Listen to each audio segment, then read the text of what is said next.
আন্তর্জাতিক মুদ্রা তহবিল আইএমএফ এর ঋণের তৃতীয় কিস্তির অর্থ পেতে যাচ্ছে বাংলাদেশ। আজ ওয়াশিংটনে সংস্থাটির নির্বাহী পরিষদের বৈঠকে ঋণ অনুমোদনের জন্য উপস্থাপন করা হবে। অনুমোদন পেলে পরবর্তী কয়েকদিনের মধ্যে অর্থ ছাড় করা হতে পারে। আইএমএফ থেকে জানানো হয়, এই ঋণ প্রকল্পের বিপরীতে সংস্থাটির দেয়া বেশিরভাগ শর্তই পূরণ করতে সক্ষম বাংলাদেশ।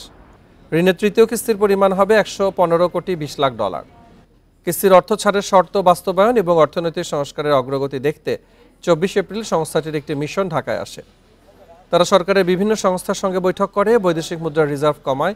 গত বছরের 30 জানুয়ারি আইএমএফ এর সঙ্গে $470 কোটি ঋণ চুক্তি করে বাংলাদেশ।